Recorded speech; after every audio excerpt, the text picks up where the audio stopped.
Eu quero falar nessa manhã sobre os fazedores de história. Esse foi o tema que eu dei para a palavra que eu ouvi lá em Belo Horizonte, baseado naquela palavra, aquele pastor da Uganda. Fui escrevendo que aquele homem de Deus estava falando, e eu disse: Deus, quando chegar em Garanhuns, eu quero pregar sobre fazedores de história. Quem quer ser um fazedor de história? E nós vamos ver as características de um fazedor de história, né? Na verdade, irmãos, Deus está procurando alguém para fazer história. Pode colocar aí. Deus está procurando, né? Os olhos do Senhor passam por toda a terra. E Deus está procurando fazedores de história para um tempo como esse. Deus quer encontrar a mim e a você. Quando eu olho para a Bíblia, eu vejo homens e mulheres que fizeram história. Então, época de fazer história enquanto estamos vivos. Depois que a gente morre, alguns, né, pessoas se lembram. Pior morte é aquele que ninguém lembra. Teve um rei Israel, quando ele morreu, a Bíblia diz que ninguém sentiu falta dele, fez diferença alguma. Aquele rei foi muito perverso, viveu uma vida longe de Deus, e quando morreu, não fez falta. Que tragédia! Uma pessoa morrer e não fazer falta para ninguém. Que triste isso, né? Mas Deus está procurando alguém para fazer história, alguém que faça a diferença. E quando eu olho para aquela, de vez em quando Marcos fala sobre ela, aquela freira, a Madre Teresa de Calcutá. Gente, essa mulher fez história, mas a vida dela era muito simples. Eu tenho observado que um fazedor de história é uma pessoa que é fiel a Deus no seu dia a dia, que decide ser fiel naquilo que Deus chamou essa pessoa para fazer. E tudo que essa pessoa faz para Deus no dia a dia, faz com amor, faz com excelência, faz com fidelidade. Se você for olhar hoje, nós olhamos para aquela mulher, Madre Teresa de Calcutá, e dizemos: que mulher! Só que ela era normal, ela era uma mulher normal, simples. Uma mulher solteira, nunca casou, uma freira, que decidiu dar a vida dela cuidando de leprosos. Um trabalho que ninguém quer fazer, mas que ela entendeu que Deus queria que ela fizesse. E por isso fez história. Então, fazer história não precisa ser uma pessoa gênio, mas precisa ser uma pessoa que ama Jesus e que quer agradar e fazer o que Ele manda.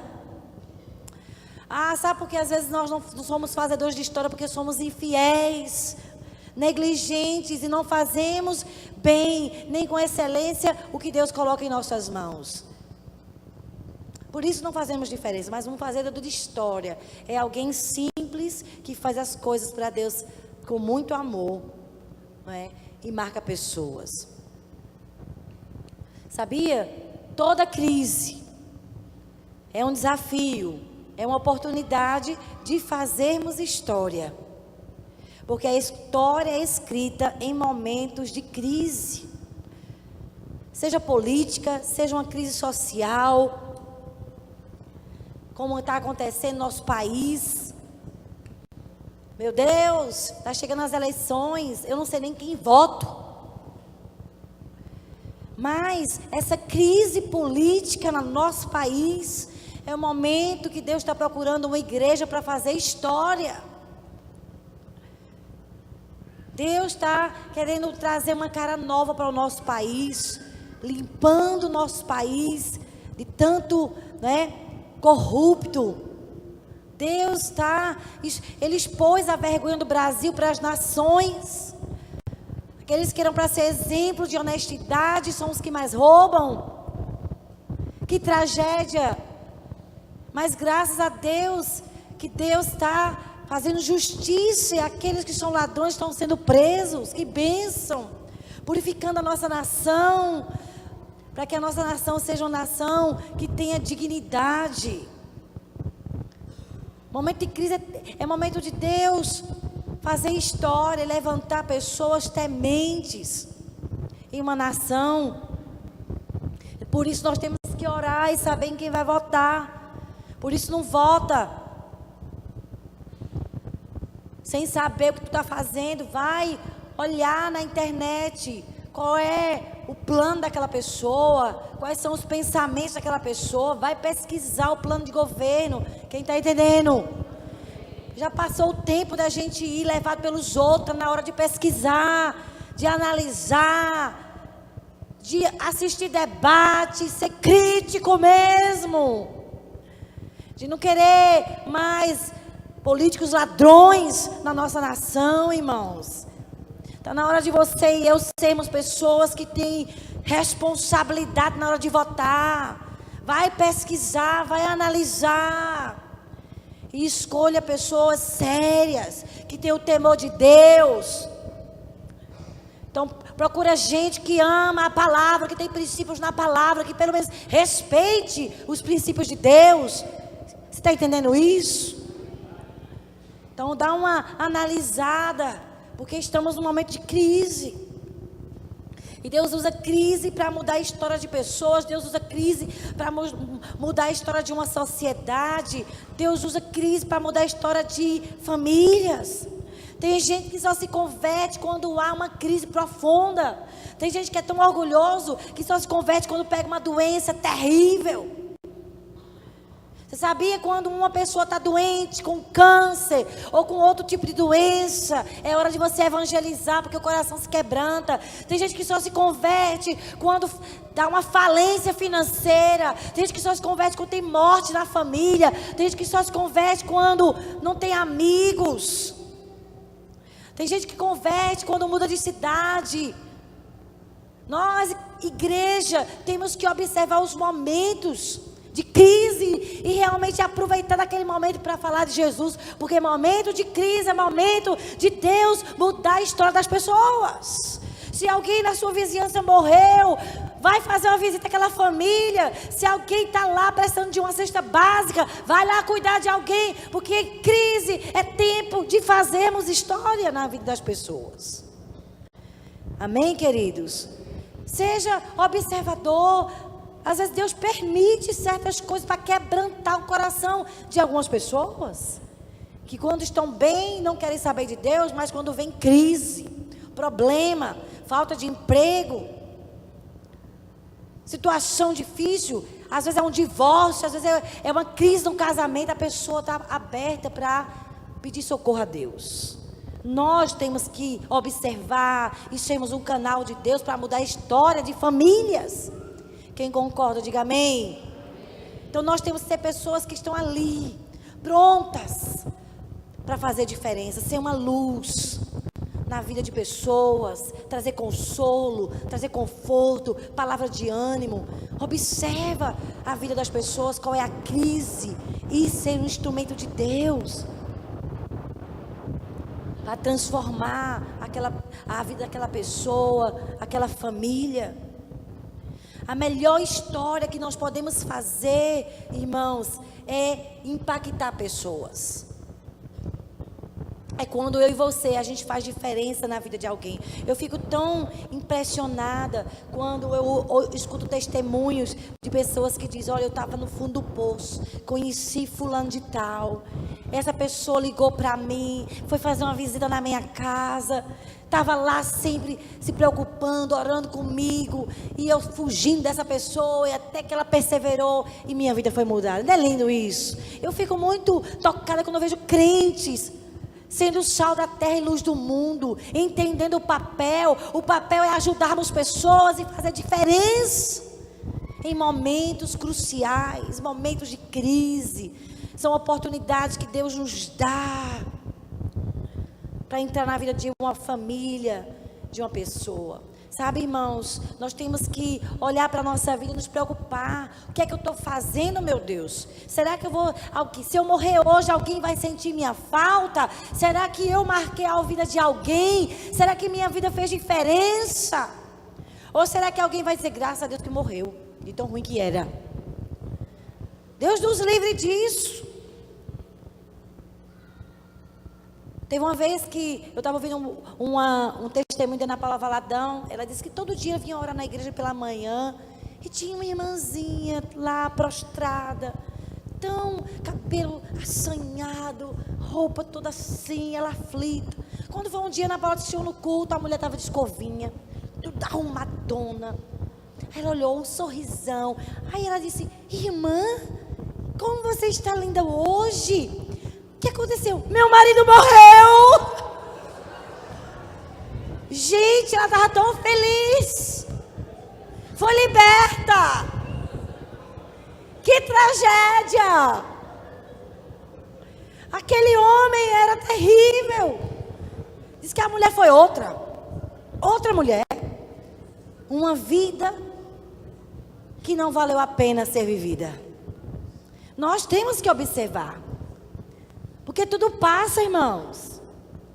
Tudo passa, mas pessoas que você marca com a presença de Jesus, pessoas que você ajuda na crise financeira, que você vai lá e bota no bolso uma oferta, nunca essa pessoa vai esquecer de você, nunca vai parar de orar por você. Mas, meu Deus, que pessoa cheia do Espírito. Você chegar para um irmão e dar presente, faz uma limpeza no guarda-roupa e dá para o irmão. Ele, meu Deus, resposta de oração. Sim, irmãos, pequenas atitudes mudam a vida das pessoas. Faz uma visita e olha, uma pessoa pobrezinha, vai lá e compra uma cesta básica, pega na igreja, se importa com alguém. Gente, ninguém vai esquecer de uma pessoa assim, que se importa com os outros. Uma pessoa que ora por alguém aflito, que faz uma visita, né? Você vai para a casa do seu discípulo que está em crise, no casamento, sai às 2 da manhã. Você está sendo um instrumento de cura. Nunca essas pessoas vão esquecer de você. E nós temos que nos preocupar, é o que nós estamos fazendo com a nossa vida. Porque o que importa é que herança estamos deixando, que legado. Quando alguém lembra de ti, o que é que pensa? Nós temos que olhar e observar isso na nossa vida. O que é mais importante são as marcas. É mais importante uma marca, um legado, uma herança que você deixa, do que ser famoso. Ser famoso que escreveu livros. Você sabia que todo dia se escreve livros? Tem livros que já ultrapassou, já tem outro livro melhor. Sempre vai ter gente mais inteligente do que você na terra. Sim ou não?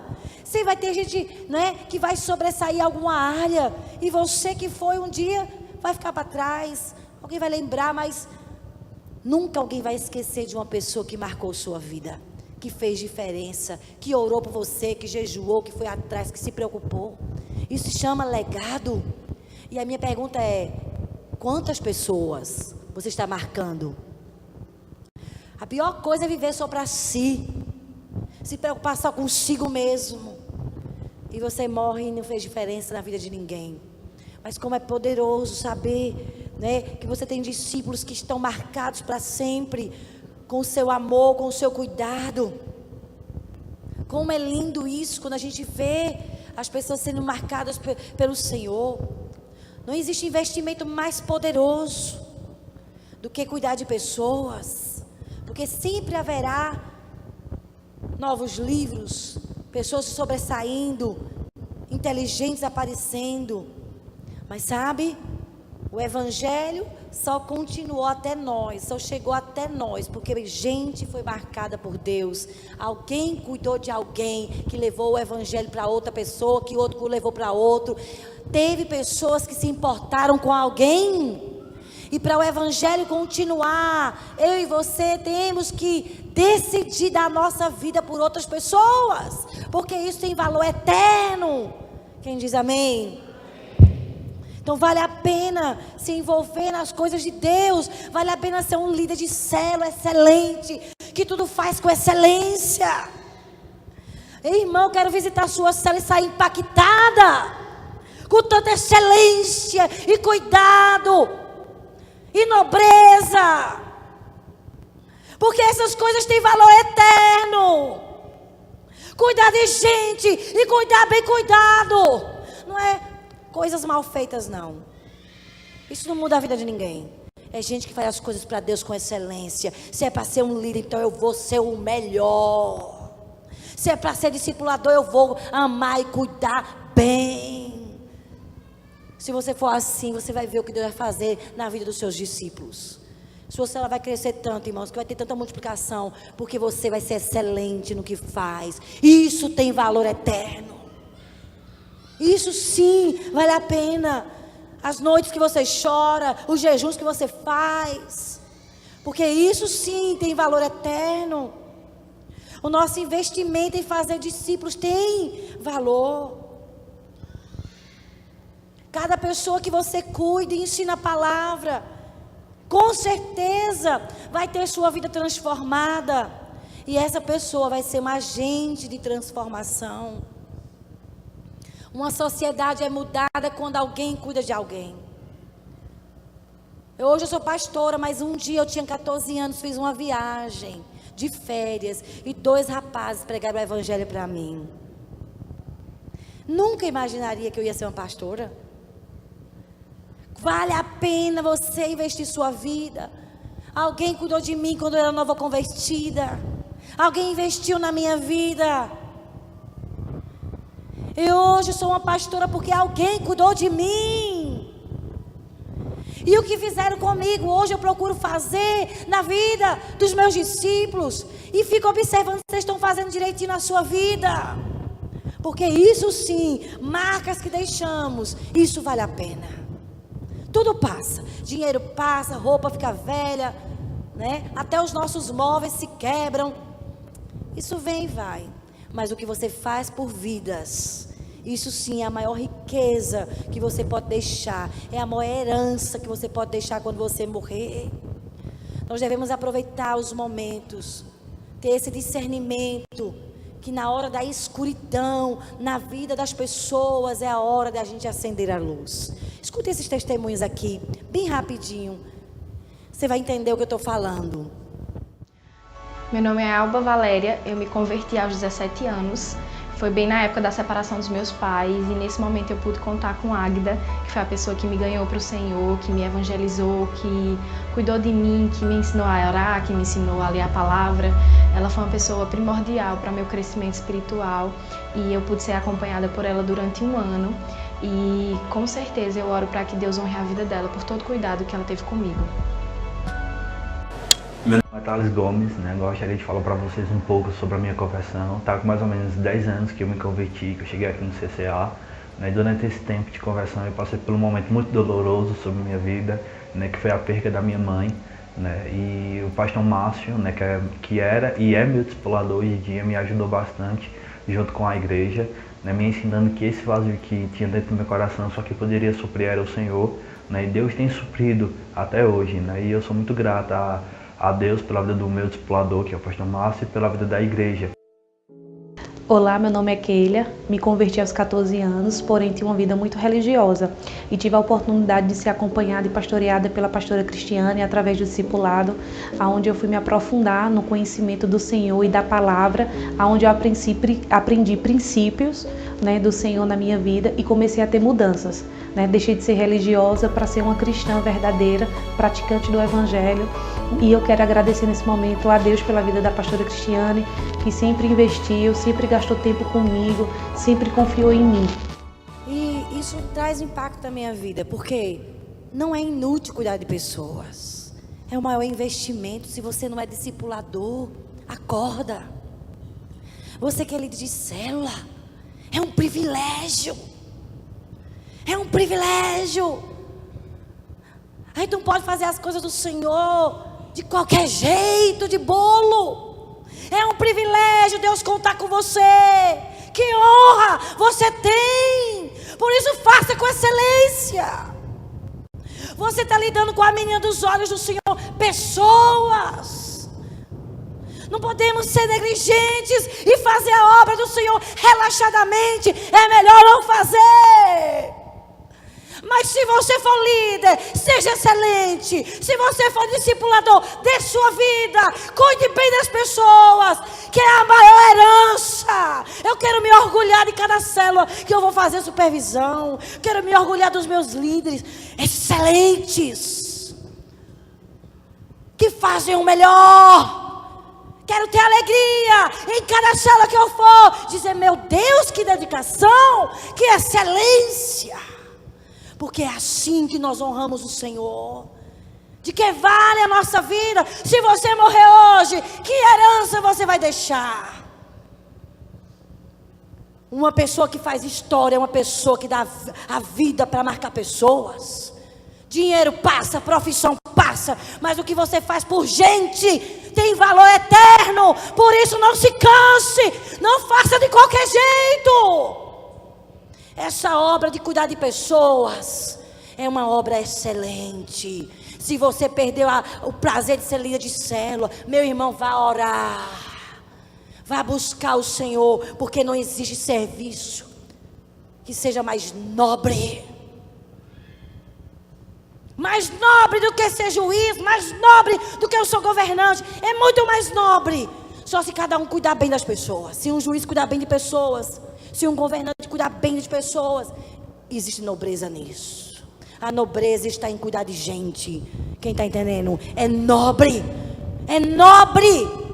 Nobre é uma pessoa que se dá por os outros.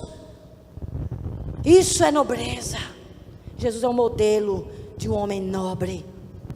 Deu a vida por mim e você. Quem somos nós?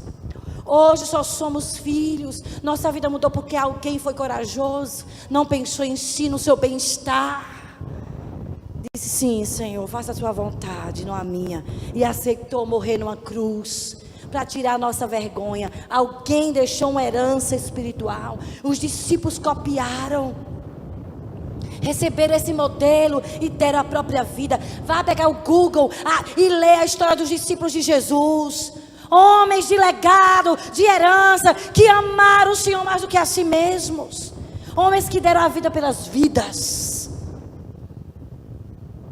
E nós, como CCA, precisamos nos renovar no amor e sermos excelentes. Porque ser líder de célula não é para qualquer pessoa, é para nobreza. É para gente excelente, que diz: eu vou dar minha vida por amor aos outros. Não é para qualquer pessoa. Por isso valorize o que Deus confia. Faça o melhor.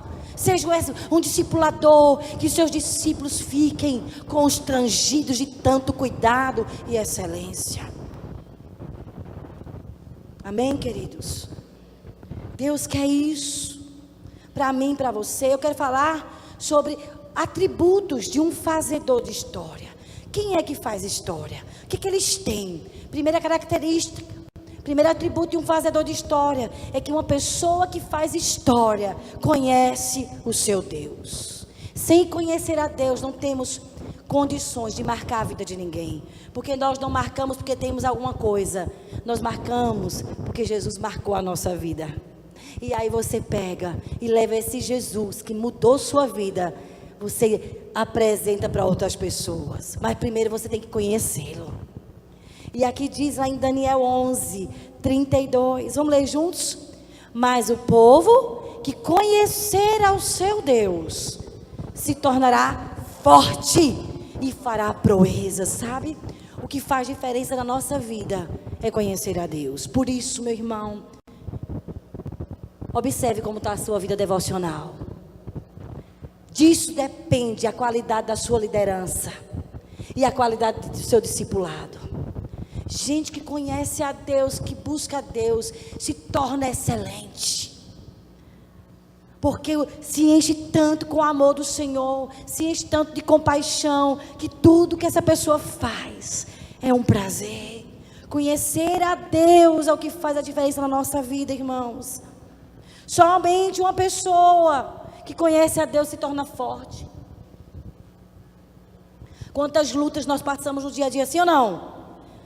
Tudo quer nos desanimar, sim ou não? Quando eu estou desanimada, eu sei para onde eu vou.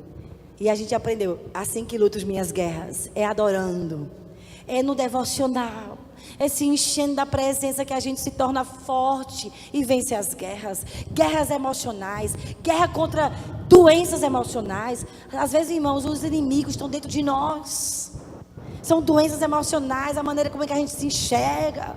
Aí você vai para Jesus: Senhor, cura-me desses complexos, meu Deus. E você começa a orar e o Espírito do Senhor começa a curar você. Complexo de inferioridade, complexo de rejeição, né? É tanto complexo. Você vai lá E ora, Deus cura, me mostra-me quem eu sou. E o Espírito Santo vem no seu tempo a sós e começa a curar a sua vida. E você se torna uma pessoa forte. E você começa a ser curado. E você diz a outra pessoa, olha, Deus me curou. E você começa a ter atitudes diferentes por causa da presença do Senhor, que é poderosa para curar a nossa alma. E você vai para outra pessoa doente de alma e dá o seu testemunho e diz, eu era assim e Jesus me curou, me transformou. Você começa a fazer proezas. Quem está entendendo? Quando eu olho para mim, eu digo, Deus, só o Senhor tem coragem de me usar, meu Deus. Então, quando eu olho para mim, eu digo, Deus, o Senhor pode usar qualquer pessoa.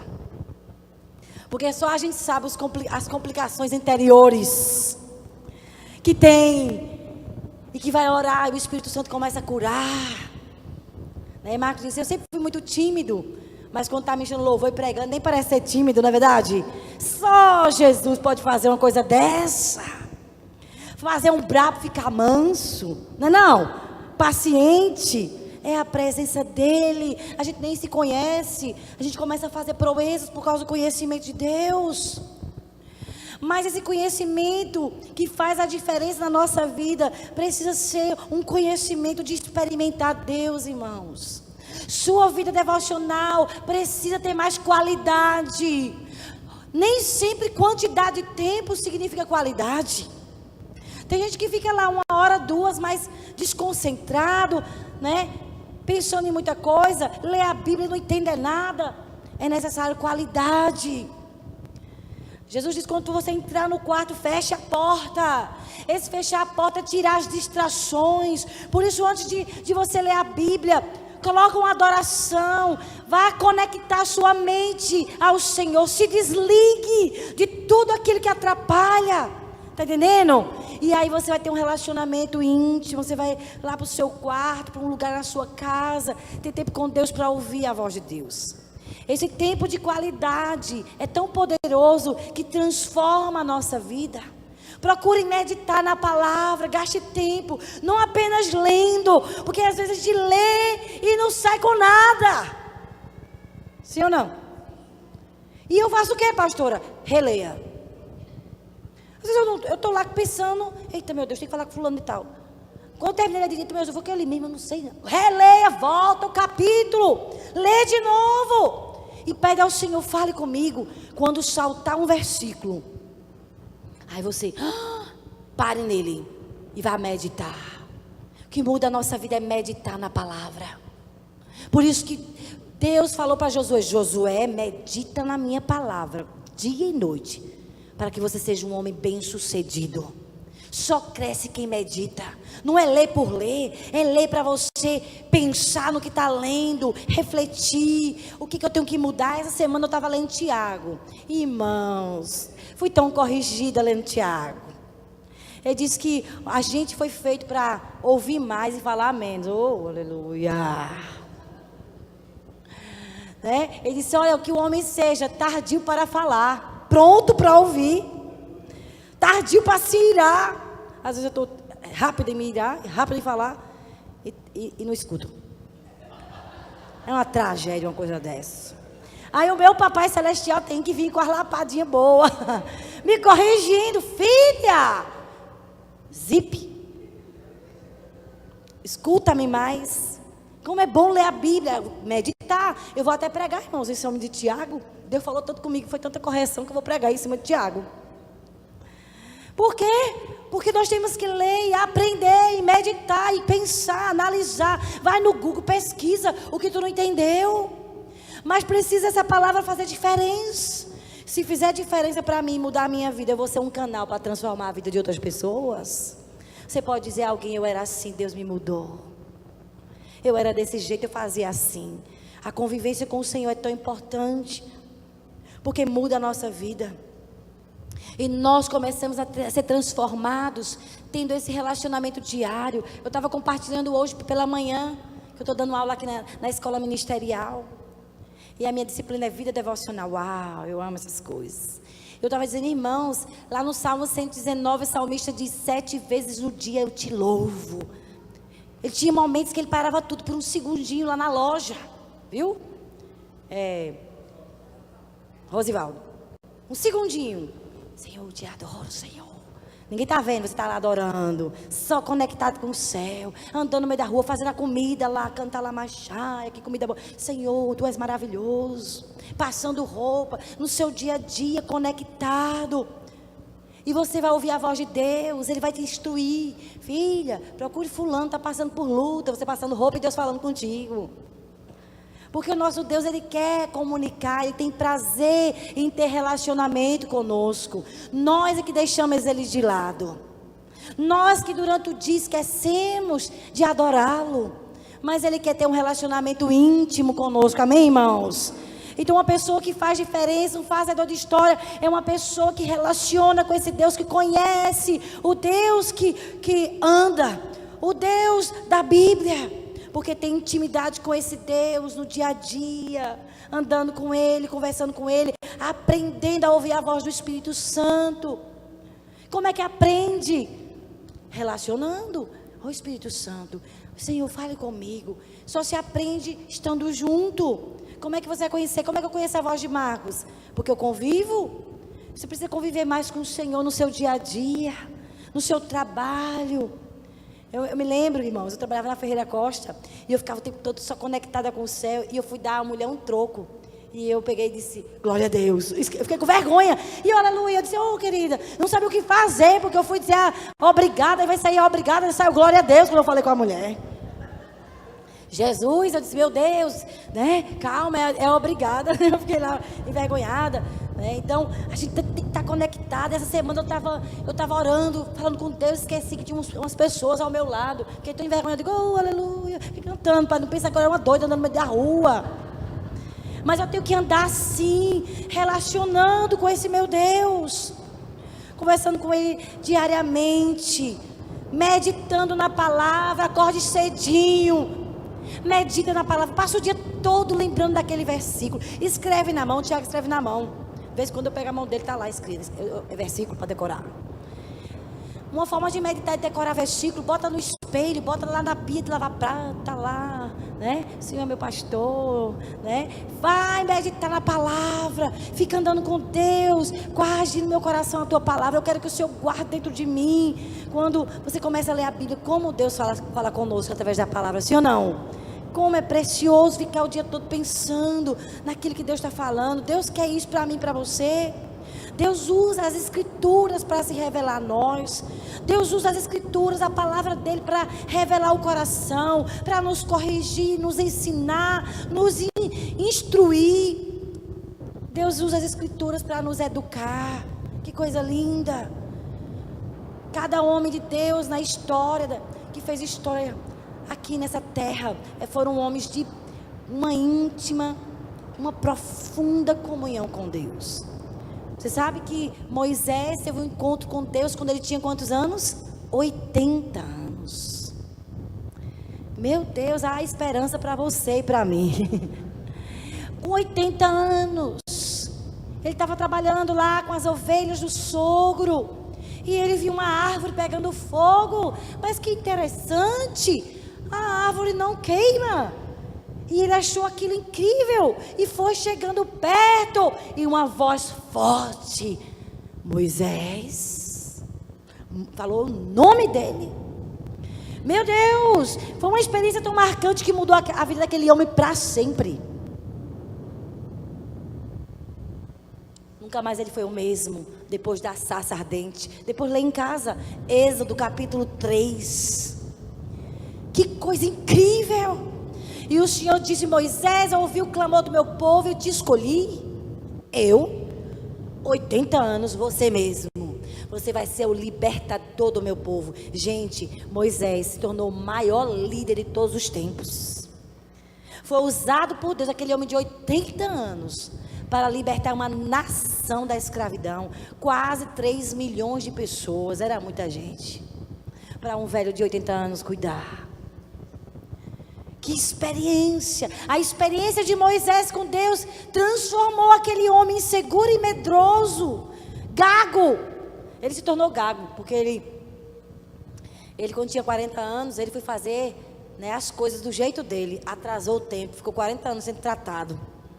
Irmãos, tem atitudes nossas que Deus reprova. e atrasa o chamado dele. A Bíblia diz que 40 anos ele disse: eu sou libertador, fui criado para isso. A mãe dele educou, dizendo: filho, você tem um chamado. E ele acreditou, e ele foi lá e matou o egípcio. Achou que era na força do braço. Por isso foi para o deserto, ser tratado por Deus no temperamento. 40 anos, né, sendo trabalhado pelo Senhor no deserto. Quando ele achava que agora tudo estava acabado, não presta para nada mais, Deus vem: é agora que eu te quero. Você agora está pronto. Eu nem sei falar direito, é você. E aquele homem se tornou tão dependente de Deus, que Deus usou poderosamente a vida dele. Porque o que Deus quer é uma pessoa que dependa dele. Você pode não fazer nada, irmão, achar que você não tem nada de excelente, mas sabe de uma coisa? Se você depender do Senhor, Deus pode te usar, amém? Deus pode usar a sua vida. Ele usou um homem como Moisés. Deus é maravilhoso. Deus é um Deus extraordinário. E Ele quer usar as nossas vidas. Outro homem que Deus usou, Davi. Davi, irmãos, era um jovenzinho. Ninguém na família dele acreditava nele, nem o pai dele. Eles consideravam Davi um Zé Ninguém, só para ser um pastorzinho. Mas aquele menino tinha tanto relacionamento com Deus, ele gastava tanto tempo com Deus, lá no secreto, cuidando das ovelhas, que o Deus de Israel se revelou a ele. Ele começou a conhecer a Deus. Leia os Salmos, que você vai ver as experiências que Davi teve lá escondido, enquanto tomava conta das ovelhas. Enquanto ele trabalhava, ele buscava o Senhor, e Deus se revelou a ele. De tal maneira, irmãos, que veio uma crise. Olha, tempo de crise é tempo de marcarmos a vida das pessoas. Apareceu uma crise em Israel, e ninguém teve coragem. 40 dias lá em 1 Samuel capítulo 17, leia em casa, capítulo 17 de 1 Samuel. A Bíblia diz que apareceu um gigante, quase 3 metros de altura, e ele afrontava o exército de Israel. Saul tremia de medo, os soldados tremiam de medo, ninguém tinha coragem de enfrentar o gigante. E por 40 dias aquele gigante disse: eu quero um homem, basta um que me enfrente. Se me vencer, ganhou a guerra. Mas ninguém tinha coragem. Mas um dia, o pai de Samuel, o pai de Davi disse: Davi, eu quero que você leve uma comidinha para os seus irmãos que estão lá na batalha. Porque os 3 irmãos mais velhos dele eram soldados lá, do exército de Israel. E ele, muito obediente, deixou um guarda com as ovelhas. Porque, olha, Deus só usa gente responsável. Quer ser usado por Deus, tenha responsabilidade com o que Deus coloca nas suas mãos. Deus observou como ele tratou aquelas ovelhinhas. Não deixou elas à toa. Não, deixou um guarda cuidando. Tome aqui que meu pai mandou eu ir lá levar comida para os meus irmãos. Quando chegou lá, o gigante: quem é que vai me enfrentar? Eu me lembro que eu colocava essas historinhas para os meninos quando eles eram pequenos. Aí viu o gigante: pá, pá, pá. Botei tanto para me assistir, ele sabe de cor tudo. E o gigante ficava afrontando: me mostre um homem. E ninguém aparecia. Aí Davi ouviu: quem é esse aí? Quem é esse? Quem é esse incircunciso aí? Que desrespeito é esse aí com Deus? Rapaz, tu não sabe não, isso é um gigante. 3 metros de altura. Está afrontando 40 dias, ninguém tem coragem. Eu tenho. Ninguém acreditou nele. Aí os irmãos: o que é que tu vier fazer aqui, rapaz? Vai-te embora, ficar com as ovelhas. Ele fez de surdo. Diga ao rei que eu estou disposto. Mas só que ele era muito magro e novo. Aí foi dizer ao rei: eu tenho um rapazinho ali que disse que vai enfrentar o gigante. Traga ele aqui. A esperança do rei, que nem o rei tinha coragem. Aí chegou o menino. Quando o rei olhou, ele disse: meu filho, você é inexperiente. Ele é um soldado perito, um guerreiro. Vossa majestade, deixa eu te contar um negócio que aconteceu comigo. Eu sou pastor de ovelhas. Um dia, eu estava tomando conta das minhas ovelhas. Chegou um lobo. Quando eu vi o lobo pegando minha ovelha, eu abri a boca do lobo, tirei a ovelha, matei o lobo. Outro dia chegou um leão. Meu querido leão queria comer minha ovelha. Quando eu vi o leão, eu peguei ele, eu dei uma pisa naquele leão, tirei minha ovelha, matei o leão. Eu matei um leão, eu matei um urso, eu vou matar também esse gigante. Aí o rei disse, é mesmo, meu filho? Tragam aqui a roupa. Aí botaram nele, quando ele botou, disse, eita coisa pesada, eu não sei usar esse negócio não. Aí tirou e disse, olha, vossa majestade, eu não sei usar esse negócio não. Mas isso aqui que eu estou na minha mão, isso aqui é uma funda, uma petecazinha que eu tenho. Eu tenho uma, olha, quando eu miro assim, uma coisa incrível, viu? Eu vou usar aqui. O rei disse, tem certeza? Tenho. Quando ele foi chegando perto do gigante, quando o gigante olhou, o gigante disse, esse daí estão brincando comigo. E o gigante, ó. E o gigante afrontando Davi. E eu queria que você rapidinho abrisse aí em 1 Samuel, no capítulo 17, para você ver que coragem Davi teve. Incrível. Só uma pessoa de intimidade com Deus que faz realmente proezas. O filisteu vendo Davi no versículo 42, lá em 1 Samuel 17, o desprezou, porque ele era moço, ruivo e de boa aparência. E disse o filisteu a Davi, sou eu algum cão por acaso, para você vir a mim com paus? E pelos deuses dos filisteus, aquele gigante amaldiçoou Davi. Disse mais o filisteu a Davi, vem a mim, e darei a tua carne às aves do céu e às bestas feras do campo. 45, Davi, porém, disse ao filisteu, tu vens contra mim com espadas e com lanças e com escudo. Eu, porém, vou contra ti, em nome do Senhor dos Exércitos, o Deus de Israel, o Deus dos exércitos de Israel, a quem tens afrontado. Hoje mesmo o Senhor te entregará nas minhas mãos. Ferir-te-ei, tirar-te-ei a cabeça, e os cadáveres do arraial dos filisteus eu darei hoje. Hoje mesmo as aves dos céus e as bestas feras da terra, e toda essa terra saberá que há um Deus em Israel. Saberá toda essa multidão que o Senhor salva, não com espada nem com lança, porque do Senhor é a guerra, e Ele vos entregará nas nossas mãos. Sucedeu que, dispondo-se o filisteu a encontrar-se com Davi, este se apressou e, deixando as suas fileiras, correu de encontro ao filisteu. Davi meteu a mão no alforje e tomou dali uma pedra e com a funda lhe atirou. E feriu o filisteu na testa. A pedra encravou-se na testa e ele caiu com o rosto em terra. Assim prevaleceu Davi contra o filisteu com uma funda e com uma pedra, e o feriu e o matou, porque não havia espada na mão de Davi.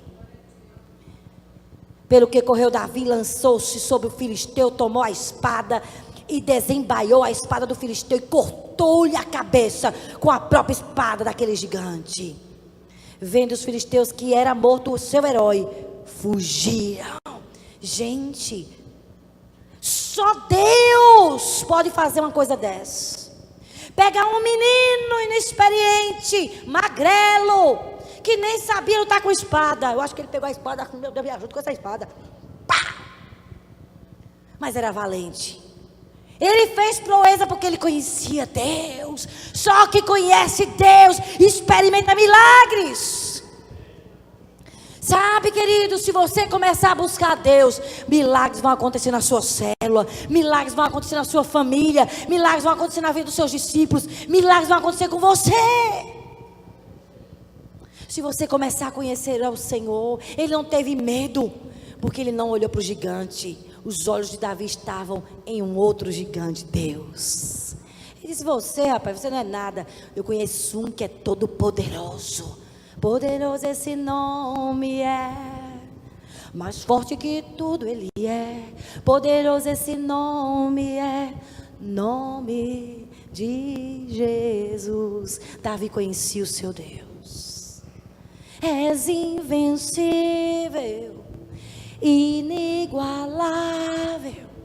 Gente, só quem conhece Deus experimenta milagres. Talvez você esteja conhecendo muito pouco. Talvez você estagnou na sua vida espiritual. Sabe por quê? Deixou de ter qualidade com Deus. Sabe por que sua vida não tem mudado? Você não tem tido experiências. Está desprezando o seu tempo a sós. Só faz na correria. Só faz de qualquer jeito. Quer conhecer o Senhor? Tenha qualidade com o Senhor. Tenha qualidade de tempo. Fique com Ele sem pressa, sem agonia. E você vai ver como você vai voltar a ser apaixonado. Quem convive com o Senhor tem posturas diferentes.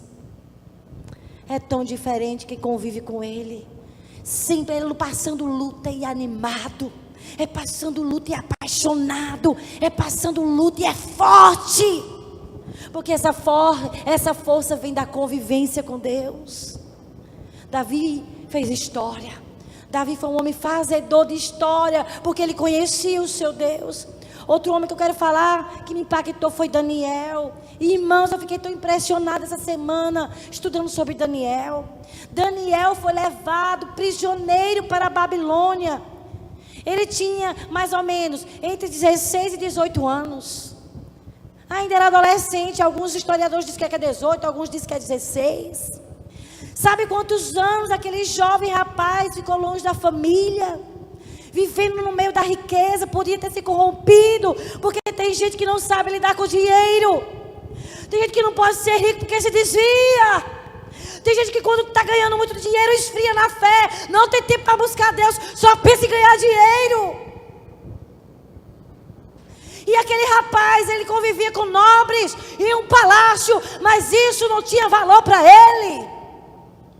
O coração dele não estava na posição, nem em ser rico, estava em agradar o Senhor lá no palácio.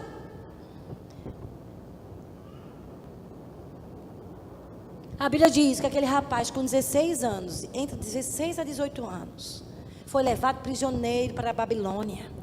Uma cultura terrível. Um povo que não conhecia Deus. Um povo pagão, que adorava muitos deuses, fazia rituais. Aquele rapaz decidiu no coração não se contaminar. Não, eu não vou abrir mão de quem Deus é para mim. Daniel capítulo 1, no versículo 8, diz que ele no coração dele decidiu não comer das iguarias que o rei estava oferecendo. Ele resolveu firmemente não se contaminar com a cultura da Babilônia. Não vou ser assim. Ele viveu 69 anos como prisioneiro. 69 anos em Babilônia, mas ele nunca deixou o amor dele por Jesus esfriar. Ele não deixou que nada roubasse a paixão dele pelo Senhor. Que coisa linda. Morreu, alguns historiadores dizem que foi com 85, outros dizem que foi com 87 anos. A vida toda em Babilônia. Que rapaz incrível, Daniel. Fez diferença na vida de 4 reis. O primeiro rei que ele fez diferença foi na vida de Nabucodonosor. Estava lá Daniel. O rei teve um sonho. Daniel foi interpretar o sonho. Aquele rei foi julgado por Deus por causa do orgulho. Ficou 7 anos como louco numa mata. Interessante. Quando chega no capítulo 4 de Daniel, no versículo 37, Nabucodonosor volta para o governo dele, volta a consciência dele. Só que Daniel já tinha dito a ele: se você se orgulhar, o Senhor vai tirar o governo de você. E aí tudo que Daniel tinha falado aconteceu. E no versículo 37 de Daniel capítulo 4 diz assim: agora pois eu, Nabucodonosor, louvo, exalço e glorifico ao Rei do céu, porque todas as suas obras são verdadeiras, os seus caminhos são justos, e ele pode humilhar os que andam na soberba. Aquele rei foi impactado com a vida de Daniel. Os historiadores dizem, não falam que eles se converteram, mas que eles foram impactados sim. Eles adoravam muitos deuses, mas o Deus de Daniel é o maior de todos. Outro rei que Daniel fez diferença. Esse rei morreu, Nabucodonosor. O filho dele assumiu o reinado. Foi Belsazar, no capítulo 5 aqui de Daniel. Filho de Nabucodonosor. Teve que ser repreendido por Daniel. Daniel era muito corajoso. Que rapaz era Daniel. Chegou para Belsazar. Belsazar pegou Nabucodonosor foi para Babilônia, foi para Israel, destruiu Jerusalém. Mandou queimar as casas, mandou queimar pessoas. Nabucodonosor foi terrível. Pegou todo o ouro lá do templo, destruiu o templo. Pegou o ouro e levou para a Babilônia. Nabucodonosor foi corrigido. Deus se revelou a ele naquele momento. E ele então faz essa declaração que o Deus dos céus, o Deus de Daniel, era o Deus verdadeiro. O filho dele, Belsazar, viu a história do pai. Viu que o pai, por ter sido orgulhado, foi julgado pelo Senhor. 7 anos louco lá na mata. Até que ele reconhecesse que o Altíssimo tem governo sobre os homens. Mas ele não se humilhou. Aquele rapaz não honrou a Deus. Não teve o temor do Senhor. Não respeitou Deus. Fez uma festa. A Bíblia diz aqui no capítulo 5, versículo 1, o rei Belsazar deu um grande banquete a 1000 dos seus grandes e bebeu o vinho na presença dos 1000. Enquanto ele estava apreciando o vinho, ele então, mandou trazer os utensílios de ouro e de prata que Nabucodonosor, seu pai, tinha tirado do templo que estava em Jerusalém. E mandou trazer para que bebesse o vinho. Seus grandes e as suas mulheres e as suas concubinas trouxeram os utensílios de ouro que foi tirado lá do templo da casa de Deus em Jerusalém e beberam lá aquelas prostituições que eles tinham, aquelas orgias. Os seus grandes, suas mulheres e concubinas beberam vinho e deram louvores aos seus deuses de ouro e de prata e de bronze, de ferro, de madeira e de pedra.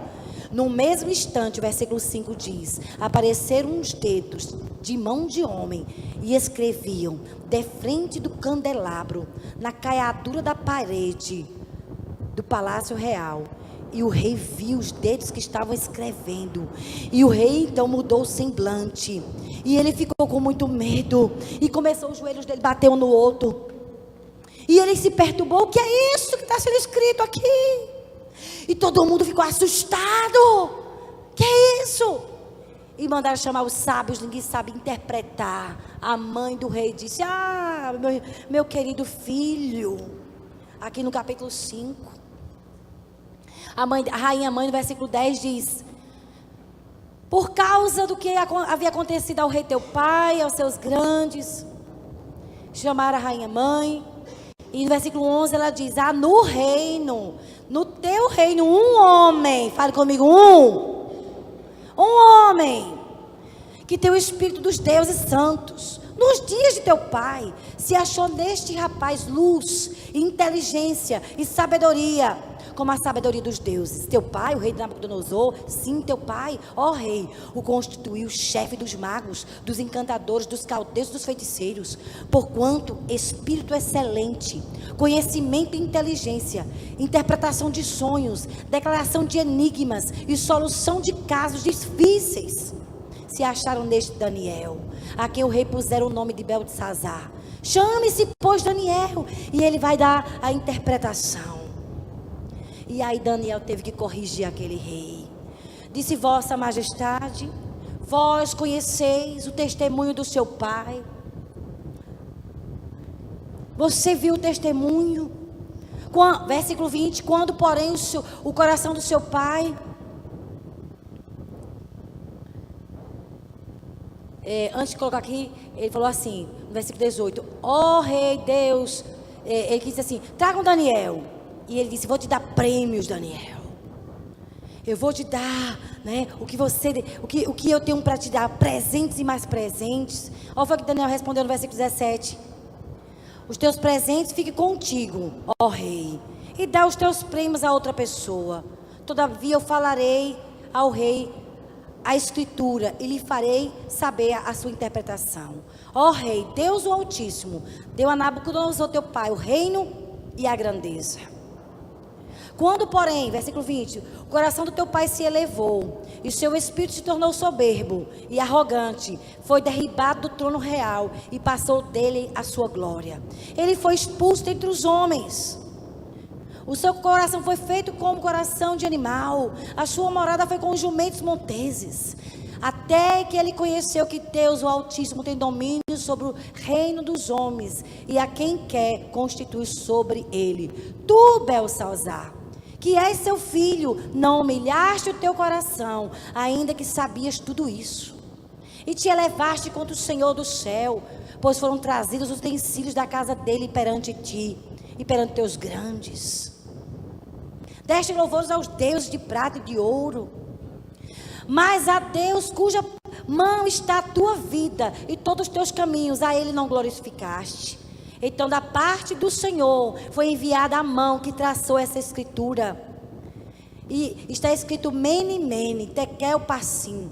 A interpretação significa: Mene, contou Deus o teu reino e deu cabo dele. Tekel, pesado foste na balança e achado em falto. Pérez, dividido, pois, será o teu reino, dado aos medos e aos persas. Olha o versículo 29. Então mandou Belsalzar que vestisse Daniel de púrpura e lhe pusesse cadeia de ouro ao pescoço e proclamasse que passaria a ser o terceiro no governo do seu reino. Naquela mesma noite foi morto Belsalzar, rei dos caldeus. Queridos, você vê o segundo rei que foi impactado pelo testemunho de Daniel. Daniel teve que corrigir aquele homem, porque ele não honrou a Deus, mesmo sabendo do testemunho do seu pai, que Deus tinha disciplinado o pai dele, corrigido o pai dele. Ele continuou vivendo uma vida sem temer a Deus. Morreu. Deus veio e julgou aquele reino. Olha, eu quero dizer a você, Deus está pesando as nossas vidas.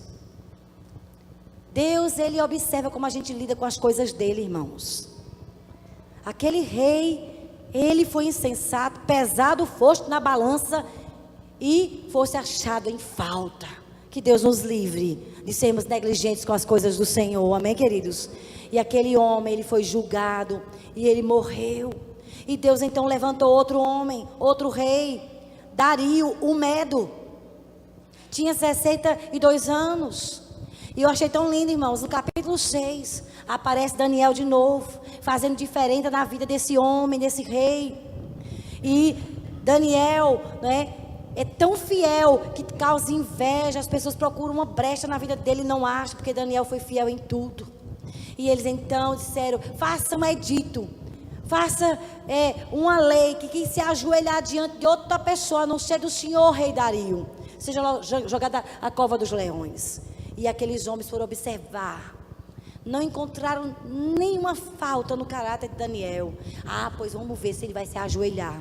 E brecharam, porque 3 vezes ao dia Daniel costumava orar. Versículo 10, 3 vezes por dia se punha de joelhos e orava, e dava graças diante do seu Deus, como costumava fazer. Por causa disso teve que ser lançado na cova dos leões. O rei passou a noite todinha sem comer, fazendo jejum, porque eles comiam a noite toda. Aí nesse dia ele não comeu. Oh meu Deus, salve Daniel, o Senhor é o Deus que ele confia. Oh servo do Deus vivo, venha salvando Daniel. Sabe o que aconteceu? Nada aconteceu com Daniel. O rei ficou tão impactado com a vida de Daniel. E ele escreveu o versículo 25, aos povos e nações, homens de toda língua, que habitam em toda a terra, paz vos sejam multiplicadas. Façam um decreto, disse o rei Dario, pelo qual em todo o domínio do meu reino, os homens tremam e temam perante o Deus de Daniel, porque ele é o Deus vivo e que permanece para sempre. O seu reino não será destruído, o seu domínio não terá fim. Ele livra e salva e faz sinais e maravilhas no céu e na terra. E foi ele que livrou Daniel. Gente, que testemunho. Sim ou não? Poderoso. E eu fico impactado porque enquanto Daniel viveu, esses homens foram poderosos. Esses reis foram impactados. O último rei que fala aqui é sobre o rei Ciro. A Bíblia diz, né, que Daniel, ele também foi usado para marcar a vida desse rei. O rei Ciro. Eu fico muito impressionada com o testemunho de Daniel. Aqui em Daniel 6:28 diz assim: Daniel, pois, prosperou no reinado de Dario e no reinado de Ciro, o persa. Então, ele fez muita diferença na vida desse outro rei, Ciro. Lá em Esdras 1, versículo 1:3 diz que no primeiro ano do reinado de Ciro, Deus despertou o espírito de Ciro e ele convocou todos os judeus para retornar à sua pátria e reconstruir o templo de Jerusalém. Fico impressionado. Quem será que testemunhou de Deus para Ciro? Com certeza Daniel. Enquanto Daniel teve vida, todo governante que ele ficava perto, ele fazia diferença, irmãos. A minha pergunta é: a quem você está fazendo diferença? Daniel conhecia o Senhor. Marcou muitos povos e nações, porque através desses decretos, aqueles vários povos ali, porque eles eram um império, eles dominavam muitas nações, e eles davam uma ordem: adore o Deus de Daniel. As pessoas tinham testemunho que havia um Deus verdadeiro. A segunda coisa que acontece de um fazedor de história, que um fazedor de história confia no seu Deus. Olha esse versículo: o Senhor é a minha força, o meu escudo, quem me protege de qualquer perigo, nele eu confio, e de todo o meu coração, nele eu confio de todo o meu coração, e dele recebo ajuda. Que coisa linda! Só faz história primeiro quem conhece a Deus, mas em segundo lugar tem que confiar. Diga: eu preciso confiar em Deus. Irmãos, nós precisamos confiar no Deus que a gente crê. Esse versículo aqui desse salmo, essa palavra confiar, significa se sentir seguro, estar despreocupado. Quantas vezes somos pessoas tão preocupadas, sim ou não? Sabia que a ansiedade é falta de confiança em Deus? Quantas vezes Deus tem que me corrigir? Não ande ansiosa, confie. Toda vez que eu e você ficamos ansiosos e preocupados, é porque está faltando confiança em Deus. E só faz história, só vê milagre quem confia. Essa palavra confiança vem do latim confidentia, que vem de confiança, né? Confidere. Essa palavra significa acreditar plenamente, com firmeza. Diga: eu preciso acreditar em Deus plenamente e com firmeza. João 14:1, eu achei tão profundo que Jesus disse aos discípulos. Ele olhou para os discípulos e disse: não se turbe o vosso coração, credes em Deus, crede também em mim. Não se turbe. Sabe o que significa essa palavra não se turbe? Que coisa linda. Significa, sabe o quê? Não percam a paz. Não fiquem agitados com medo. Não fiquem impacientes. Não fique inquieto, não fique preocupado, nem ansioso, nem angustiado. Não tenha dúvida, apenas confie em mim. É forte ou não? Deus está dizendo para mim e para você: ei, para de se preocupar. Não fique agitado com medo, não fique ansioso nem angustiado. Confia em mim. Confiar em Deus significa que você tem fé nele, que você crê nele, porque você tem experiências com ele, você conhece o caráter dele. Irmãos, nós precisamos buscar ter mais experiências com Deus, amém? Sabe, irmãos, quando uma pessoa fala de estar passando por luta financeira, eu sei o que é isso. Eu e Marco passamos falência financeira, mas Deus começou a ensinar a confiar. Não fica nervoso, confia.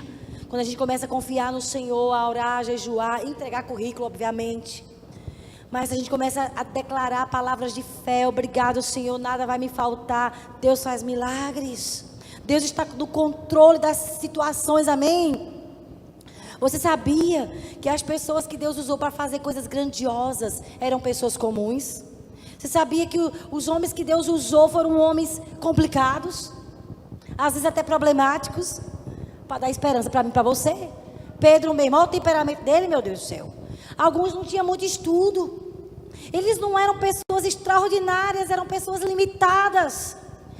Os discípulos de Jesus eram os improváveis, para mostrar que Deus pode usar qualquer pessoa, amém? Diga: Deus pode me usar. Você tem que confiar nisso, acreditar que Deus pode usar você para fazer história. O que você tem que buscar é a presença do Senhor para tirar os medos, para tirar a sua dúvida. Você precisa ter experiências com o Senhor, para que a sua confiança aumente. Toda vez que você vê Deus respondendo uma oração, o propósito do Senhor é que você tenha mais confiança. Nós não podemos ser pessoas acomodadas. Nós temos que ser pessoas que acreditam, Deus pode me usar. Quem crê que Deus pode lhe usar? Se você não acredita nisso, vá buscar o Senhor, Ele vai falar com você. Lá em João 14, 12, Jesus disse: aquele que crê em mim, fará também obras maiores. Fará também obras que eu faço e outras maiores, porque eu vou para junto do meu Pai. Isso significa, aquele que crê em mim, fará obras maiores. Fará coisas maiores do que eu. Já imaginou Jesus dizendo isso para mim, para você? Aquele que crê. Essa palavra crê significa, é uma pessoa que está convencida. É uma pessoa que está persuadida que aquilo que Jesus fala é a verdade. É uma pessoa que crê de verdade. Irmãos, nós precisamos crer mais. Sabia que os demônios acreditam mais em Deus do que nós? A Bíblia diz que eles creem e tremem. E quantos de nós somos cheios de dúvida? Quantas vezes tem tanta incredulidade no nosso coração? E a incredulidade é pecado. A incredulidade nos afasta de Deus. Diga, tenha misericórdia de mim, Senhor. Diga, aumente a minha fé. Porque confiança vem da raiz fé. Fé, pistes. Aliás, pistes, essa é outra palavra que eu estou falando, é fides, que é uma palavra que vem lá do latim. Fides significa fé, confiar no Senhor, confidere. Então, tudo vem do nosso relacionamento do Senhor. Porque para você ter fé, você tem que ter intimidade com a palavra. Porque a fé vem pelo ouvir, e ouvir a palavra. Cresça, ouça, gaste tempo lendo a palavra e sua fé vai crescer. E quando sua fé crescer, você vai confiar no Senhor. Salmo 9, versículo 10 diz: em ti, pois, confiam os que conhecem o teu nome. Só confia no Senhor quem conhece. Como é que eu vou conhecer a Deus? Gastando tempo com a palavra. E último lugar, eu quero que Tiago traga essa bolsa para mim. Aqui está mostrando a última coisa para você ser um homem e uma mulher que faz história. Um homem e uma mulher que faz história.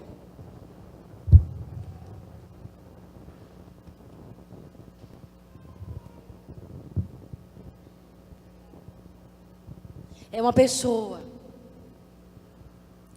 que apenas faz as coisas, que deixa de ser apenas um ouvinte da palavra e começa a praticar. Aqui nós temos um tênis da Nike. E eu achei interessante o slogan da Nike. É no inglês: Just do it. Essa tradução significa apenas faça. Você quer ser um fazedor de história? Apenas faça.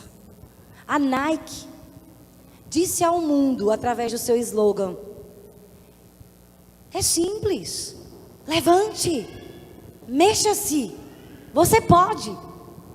Todos podem. Apenas faça. Apenas faça.